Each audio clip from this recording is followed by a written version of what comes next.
Okay अभी next question देखो। इस क्वेश्चन में क्या करना है, use graphical method to solve the following LPP problem, है ना, मतलब ये linear programming problem by using graphical method. Solve this LPP by graphical method. So by graphical method से इसको सॉल्व करना है। Solve this LPP by graphical method. तो graphical method से कैसे सॉल्व करेंगे इसको देखो अभी। सही है, देखो अभी इसका solution. To solve the LPP मतलब LP problem graphically we follow this steps. पहले तो डिफाइन द ऑब्जेक्टिव फंक्शन। तो ऑब्जेक्टिव फंक्शन क्या है देखो अभी, मतलब ऑब्जेक्टिव फंक्शन इसमें ने क्या, use graphical method to solve the following LP problem. Maximum of Z, मतलब मैक्सिमम वैल्यू निकालना है ऑब्जेक्टिव फंक्शन की। जेड इज ऑब्जेक्टिव, है ना, objective function 5x1 plus 4x2 subject to the constant क्या दिया, x1 माइनस 2x2 लेस और equal to 1, x1 plus 2x2 greater और equal to 3, x1 x2 greater और equal to 0। Objective function maximum value of z find करना है जो 5x1 plus 4x2। x1 मतलब xy plane के हिसाब से, x1 मतलब x, x2 मतलब y। ओके, लेकिन यहाँ पे x1 x2 दिया है तो वो लेके सॉल्व करेंगे अपन। ओके, तो कैसे है देखो अभी। देखो अभी to solve the LP problem graphically we follow this steps. Define the objective function and constant. ये गिवन एग्जांपल में जो दिया है वही लिखा है। Maximum of z equal to 5x1 plus 4x2। Constant दिया है x1 माइनस 2x2 लेस और इक्वल टू 1। सेकंड है equation x1 plus 2x2 greater और इक्वल टू 3। थर्ड है x1 ग्रेटर और इक्वल टू 0, x2 ग्रेटर और इक्वल टू 0। अभी देखो x, तो ग्राफिकली अभी इसको सॉल्व करेंगे। Graph the constant. First we treat the inequalities as a inequality to draw the boundaries line, है ना। तो इक्वेशन कौन कौन सा है, ये दो इक्वेशन पहले इक्वल टू 1 लेंगे और यहाँ पे भी इक्वल टू 3 लेंगे। तो देखो constant 1, x1 minus 2x2 equal to 1, ये कहां से लाया, ये जो इक्वेशन है गिवन दिया है कांस्टेंट वही लिया। यहाँ पे लेस और इक्वल टू 1 है, अपन इक्वल टू 1 लेके पहले लाइन फाइंड करेंगे। तो देखो इफ x1 इक्वल टू 0 डाला तो x2 की वैल्यू क्या आएगी, माइनस 0.5। x1 इक्वल टू 0 इसमें डाला तो माइनस 2 x2 इक्वल टू 1 होगा। तो x2 equal to minus 1/2, minus 1/2 मतलब पॉइंट माइनस 0.5। पॉइंट क्या हो गया, 0 कॉमा माइनस 0.5, है ना। तो इसको ड्रॉ कर सकते हैं। नेक्स्ट x2 0 पुट करेंगे किसमें, इसमें। देन x1 क्या आएगा 1, मतलब दूसरा पॉइंट हो गया 1 0। सही है। देन अभी एक 1 0 है और दूसरा 0 माइनस 0.5, तो इसको अपन ड्रॉ कर सकते हैं ना। और नहीं क्या, देखो अभी देखो, और x1 इक्वल टू 3 डाला है तो 3 माइनस 2 x2 इक्वल टू 1, मतलब minus 2 x2 equal to minus 2 मतलब x2 इक्वल टू 1। मतलब पॉइंट x1 अगर 3 डाला तो x2 क्या था 2। मतलब अगर इसको ड्रॉ करना का टाइम आ गया, सपोज यहाँ पे देखो ग्राफिकली यहाँ पे दिया ये पॉइंट, सही है। लेकिन अभी इसको ड्रॉ करते जैसे कि लाइन एक्स वाई प्लेन के हिसाब से, है ना, कांस्टेंट 1 के हिसाब से, जैसे कि अपन इसको पहले ड्रॉ करेंगे। तो देखो ड्रॉ करने के लिए X Y plane first quadrant में। फर्स्ट क्वाड्रेंट क्यों ले रहे अपन, क्योंकि यहाँ पे जो दिया है ना x1 x2 ग्रेटर और इक्वल टू 0, सही है। मतलब ये जो है ना इसमें x1 ग्रेटर और इक्वल टू 0, x2 ग्रेटर और इक्वल टू 0। तो देखो ये जो लाइन है x1 minus 2 x2 equal to 0, तो पॉइंट देखो, तो कौन सा पॉइंट देखेंगे, ये वाला पॉइंट पहले देखेंगे। देखो ये वाला पॉइंट 0 कॉमा माइनस 0.5, तो 0 मतलब ये x, ये x की, और y एक्सिस मतलब ये x एक्सिस मतलब x1, है ना, this is x1 and this is x2। y axis मतलब x2 की वैल्यू। तो ये पहली जो वैल्यू है वो x1 की है और दूसरी ये जो वैल्यू है ये क्या है, x2 की। तो 0 कॉमा क्या है, माइनस 0.5। तो 0 तो ये हो गया x की, और y मतलब निगेटिव साइड, ऊपर तो पॉजिटिव रहता है ना, नीचे निगेटिव रहता, तो किधर इधर आएगा वो। अगर ये इसको लेके नीचे अगर लेके गए तो इधर आएगा वो, है ना। ये पॉइंट कौन सा आएगा, सपोज 0 कॉमा माइनस 0.5, लेकिन अपने को फर्स्ट क्वाड्रेंट के पॉइंट लेना है, तो इसलिए x2 इक्वल टू 0 डालना सही से। तो x1 क्या आएगा 1, तो 1 0, 1 0 मतलब ये 1 और 0 मतलब ये पॉइंट हो गया, दिस इज 1 0 सपोज, क्योंकि x2 की वैल्यू 0 है। देन x1 इक्वल टू 3 डाला तो x1 इक्वल टू 3, तो x2 क्या था उसके ऊपर 1 आता, देखो यहाँ पे 1 आ गया। मतलब x1 अगर यहाँ पे सपोज 3 है, मतलब इधर 2, दिस इज 3 3 है, तो x1 मतलब ये पॉइंट, x1 x2 क्या है 1, मतलब दिस पॉइंट इज 3,1। मतलब कौन सी लाइन होगी, ये जो लाइन, ये एक पॉइंट, ये एक पॉइंट और ये एक पॉइंट, मतलब ये लाइन ड्रॉ करेंगे इसे, सही है। मतलब ये यहाँ पे लेते, ओके, ये लाइन ड्रॉ है, लेकिन ओके ये लाइन ड्रॉ की, ये लाइन कौन सी होगी, ये लाइन हो गई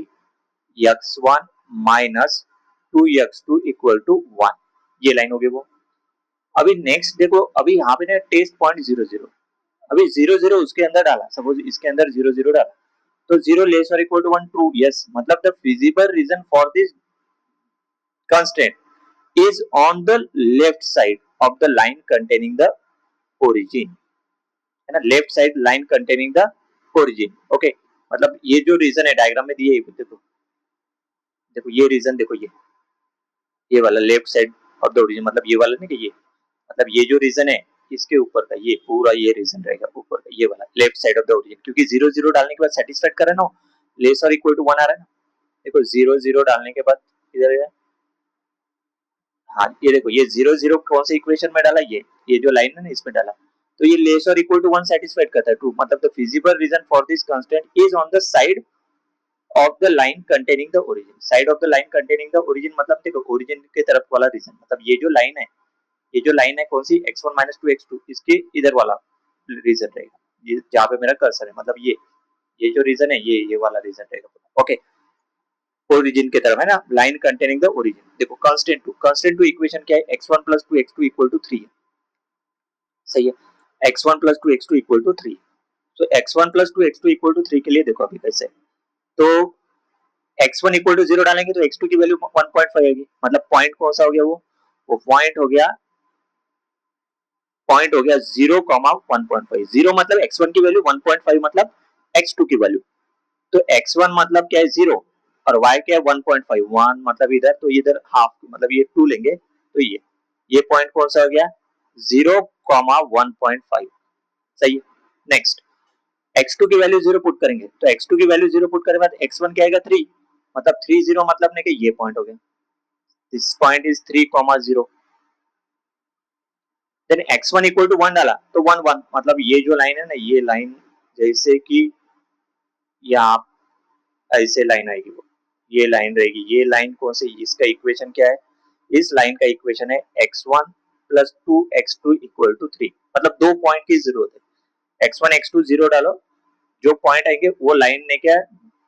ड्रॉ कर दो, मतलब ज्वाइंट कर दो दो पॉइंट, तो वो लाइन हो जाएगी वो इक्वेशन इसकी, जैसे कि x1 plus 2x2 equal to 3, वो लाइन का इक्वेशन हो जाएगा, मतलब ये वैल्यू डालने की जरूरत नहीं, x1 इक्वल टू 1। ओके, अभी 0 0 चेक करेंगे, तो 0 0 जैसे डाला अपन ने, यहाँ पे जो है ना इक्वेशन कांस्टेंट 2 क्या है, ग्रेटर और इक्वल टू 3 है, लेकिन इसमें अगर अपन ने 0 डाला तो 0 ग्रेटर और इक्वल टू 3 पॉसिबल है क्या, देखो 0 ग्रेटर और इक्वल टू 3 पॉसिबल है क्या, फॉल्स। अभी ग्रेटर और इक्वल टू 3 फॉल्स है, मतलब फिजिबल रीजन ने के ओरिजिन की तरफ नहीं रहेगा, जो 0 0 ये पॉइंट है ना, 0 0 डालने के बाद ये कंडीशन ट्रू हो रही क्या, नहीं हो रही ना, ग्रेटर और इक्वल टू 3 फॉल्स है। The feasible reason for this constant is on the side of the line not containing the origin, not, ये इधर वाला रीजन नहीं रहेगा, ऊपर वाला रीजन रहेगा, ये वाला रीजन रहेगा वो, क्यों, क्योंकि ओरिजिन सेटिस्फाइड नहीं कर रहा है ना, तो ऊपर वाला रीजन रहेगा, मतलब रीजन कौन सा रहेगा, देखो अभी रीजन ये रहेगा पूरा, ये जो ये भी एक लाइन, ये भी एक लाइन, ये लाइन का ऊपर का मतलब इधर साइड वाला रीजन है ना, वो है ना, ये वाला रीजन है, और इस साइड का ये वाला रीजन, सही है, मतलब ये रीजन हो गया पूरा, ये जो है ना ये पूरा रीजन है, ये वाला पूरा रीजन है, सही है, ये पूरा रीजन है उसका, मतलब देखो कांस्टेंट x1 ग्रेटर और इक्वल टू 0 मतलब फर्स्ट क्वाड्रेंट है ना, then it's means the region is on the right of the x2 axis, मतलब राइट, इसके right of the x2 axis, then x2 greater और equal to 0, this means the region is above the x1 axis, तो above the x1 axis और इसका भी common region, तो common feasible region ये हो गया पूरा, सही है, मतलब पूरे लाइन आनी चाहिए,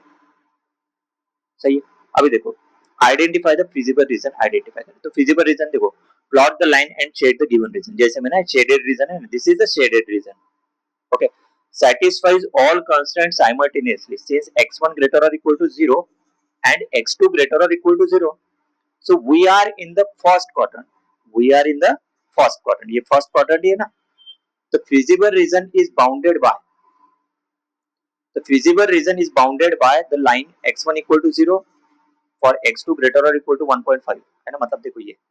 एक है ना 0,1.5 है ना, तो x2 ग्रेटर और इक्वल टू 1.5 ऊपर के पूरा रीजन, देखो ग्रेटर और equal x2 x1 equal to 0 डालने के बाद x2 क्या है पूरा ग्रेटर और equal to 1.5, in the line segment x1 plus 2 x2 equal to 3 from 0, 1.5 मतलब ये 0,1.5 टू एंड इंटरसेक्शन पॉइंट, ये जो इंटरसेक्शन पॉइंट है ना, ये इंटरसेक्शन पॉइंट, तो इंटरसेक्शन पॉइंट नेक्स्ट मैं फाइंड किया कैसे, साइमल्टेनियस दोनों इक्वेशन साइमल्टेनियस सॉल्व करेंगे, इंटरसेक्शन पॉइंट निकल जाएगा, है ना। फिजिबल रीजन है क्या, feasible region is bounded by the line x1 equal to 0, x1 equal to 0 मतलब ये लाइन, ये जो पूरी लाइन है ना x1 equal to 0 for x2 greater और इक्वल टू 1.5, मतलब x2 ग्रेटर और equal to 1.5 to and then the line segment x1 plus 2 x2 equal to 3 from 0, ये लाइन टू दिस लाइन, है ना, ये लाइन का equation x1 plus 2 x2 equal to 3 है ना, और ये लाइन कहां से कहां तक, यहां से लेके यहां तक, this line to this line, यहां से लेके यहां तक है ना, और ये पॉइंट क्या है, ये दोनों का इंटरसेक्शन है ना, intersection point of two line, है ना। देखो अभी द लाइन, अभी देख x1 minus 2 x2 equal to from this intersection point to whole, मतलब intersection point to extended to infinity, मतलब intersection point to extended to infinity तक जाएगा ये, सही है, ये पूरा इंफिनिटी तक जाएगा, रीजन एक्सटेंडेड टू इंफिनिटी तक जाएगा पूरा, सही है। यहाँ पे देखो डायग्राम में दिया ही है, देखो ये जो लाइन है ना, ये जो लाइन है, ये लाइन कौन सी है, ये लाइन है x1 plus 2 x2 equal to 3, और ये जो लाइन है, ये लाइन कौन सी है, ये वाली x1 minus 2 x2 equal to 1, तो रीजन देखो कौन सा, बराबर यही रीजन आ गया उसमें, मतलब ये जो पॉइंट रहेगा, ये पॉइंट कौन सा रहेगा 0,1.5, ये पॉइंट कौन सा रहेगा, ये 1,0, ये पॉइंट कौन सा रहेगा 3,0, सही है, और ये जो पॉइंट रहेगा दिस इज 3,1, ये जो है, जो लाइन निकाल रहे हैं, सही। अभी फाइंड द कॉर्नर पॉइंट, अभी कॉर्नर पॉइंट तो ये तो निकल गया, ये कॉर्नर पॉइंट निकल गया, ये कॉर्नर पॉइंट निकालना पड़ेगा, और ये कॉर्नर मतलब बाकी तो कॉर्नर पॉइंट है ही नहीं, तो कॉर्नर पॉइंट देखो, देखो corner point are the vertices of the feasible region, vertices of the feasible region, जैसे वर्टेक्स ए, वर्टेक्स ए किसको दिया है, वर्टेक्स ए दिया है इस लाइन को, मतलब x1 plus 2 x2 equal to 3 intersection and x1 equal to 0, x1 equal to 0 मतलब x2 line, x1 equal to 0 मतलब ये x2 लाइन बोलेंगे, और x1 plus 2 x2 equal to 3 मतलब ये लाइन, मतलब ये इंटरसेक्शन पॉइंट, ये इंटरसेक्शन पॉइंट ऑलरेडी निकाला 0,1.5, सही है ना, तो यहाँ पे लिखा ही है, तो देखो intersection of x1 plus 2 x2 equal to 3 and x1 equal to 0, तो substitute x1 equal to 0 put करेंगे इनटू दिस इक्वेशन, तो x2 की वैल्यू 1 पॉइंट आ गया, मतलब पॉइंट ए क्या हो गया 0,1.5। नेक्स्ट वर्टेक्स बी, जैसे डायग्राम में दिया नहीं है, इसको देंगे वर्टेक्स ए, सही है। अभी वर्टेक्स बी, वर्टेक्स बी कौन सा, ये जो पॉइंट है ना, ये पॉइंट है वर्टेक्स बी, तो देखो intersection of x1 minus 2 x2 equal to 1 and x1 plus 2 x2 equal to 3, तो इसका इंटरसेक्शन कैसे निकालेंगे, देखो साइमल्टेनियस दो इक्वेशन सॉल्व करो, दोनों को क्या करो ऐड कर दो, लेफ्ट हैंड साइड और राइट हैंड साइड, तो ऐड करने के बाद minus 2x2 plus 2x2 cancel हो गया, तो बचा क्या 2x1 equal to 4, 2x1 equal to 4 मतलब इंप्लाइज, यहाँ पे इंप्लाइज आना चाहिए था, इंप्लाइज x1 की वैल्यू क्या है 2, अभी सब्स्टिट्यूट करेंगे x1 इक्वल टू 2 कौन से, either one of this equation, दो में से एक इक्वेशन में x2 इक्वल टू 2 पुट करो, सेकंड इक्वेशन में पुट करेंगे x1 plus 2 x2 equal to 3 में, तो देखो x2 इक्वल टू 2 पुट करने के बाद ये क्या हो जाएगा 2 x sorry x1 equal to 2 put कर रहे हैं, तो 2 प्लस 2 x2 इक्वल टू 3 मतलब 2 x2 इक्वल टू 1 मतलब x2 इक्वल टू 0.5, तो पॉइंट बी कौन सा हो गया, मतलब ये इंटरसेक्शन पॉइंट बी कौन सा हो गया, पॉइंट बी हो गया 2,0.5, मतलब ये intersection point 2,0, then check other vertices, अभी अदर वर्टाइसेस चेक करने की जरूरत ही नहीं है क्योंकि वो इंफिनिटी की तरफ जा रहा है, मतलब देखो यहाँ पे देखो the line x1 minus 2 x2 equal to 1 and x2 equal to 0 intersect at 1 0, this point does not satisfy x1 plus 2 x2 greater or equal to 3, क्योंकि अगर ये पॉइंट 1 0 उसके अंदर डाला तो ग्रेटर डज नॉट ग्रेटर और इक्वल टू 3 ना, तो 1 0 is not a vertices of the feasible region, मतलब 1 0 ये जो पॉइंट है इज अ फिजिबल रीजन का है ना, फिजिबल रीजन अपन ऑलरेडी डायग्राम के हिसाब से फाइंड कर रहे हैं, तो ये आगे दिया है चेक करने के लिए, वेरीफाई करके बता सकते हो, लेकिन अपन दो ही पॉइंट चेक करेंगे वर्टेक्स ए और वर्टेक्स बी, बाकी पॉइंट निकालना है, मतलब 1 0 is not a vertex of the feasible reason, the feasible region मतलब क्या हो गया इज अ अनबाउंडेड, इंफिनिटी तक जा रहा है ना वो, ये हो गया लोएस्ट, इधर इंफिनिटी तक जा रहा है, ऊपर में इंफिनिटी और इधर ले लाइन की तरफ भी इंफिनिटी, मतलब feasible region is unbounded, it extended infinity in the direction where x1 and x2 increase. अभी evaluate objective function of the corner point, अभी कॉर्नर पॉइंट कौन से, दो पॉइंट है, एक ए पॉइंट है और दूसरा बी पॉइंट है, तो ए पॉइंट कौन सा है 0,1.5 है और बी पॉइंट कौन सा है 2,0.5, a.0, 1.5 मतलब x1 की वैल्यू 0, x2 की वैल्यू 1.5, b.2, 0.5 मतलब x1 की वैल्यू 2, x2 की वैल्यू 0.5। तो मैक ऑब्जेक्टिव फंक्शन क्या दिया है, z equal to 5x1 plus 4x2। ये जो वैल्यू है x1 0, x2 1.5 इसमें पुट करो तो क्या आ गया 6। देन एट बी पॉइंट के ऊपर ऑब्जेक्टिव फंक्शन की वैल्यू निकालेंगे, इसमें x1 क्या पुट करेंगे 2, x2 पुट करेंगे 0.5, कौन से इस इक्वेशन में, तो ये आ गया 12। अभी दो में से ने क्या देखो, डिटरमाइन मैक्सिमम करना है। देखो मैक्सिमम के लिए देखो अभी ये एग्जांपल बहुत इंपॉर्टेंट है, डायरेक्टली इसकी मैक्सिमम वैल्यू 6 और 12 में से 12 मत लिख देना, ओके। लेकिन क्योंकि ये अनबाउंडेड है ना, अनबाउंडेड है ना, इंफिनिटी तक जा रहा है ना, तो देखो अभी since the feasible region is unbounded,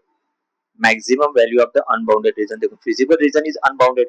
we need to check if the objective function can increase indefinitely within the region, the direction of the increase z is given by the vector 5, 4।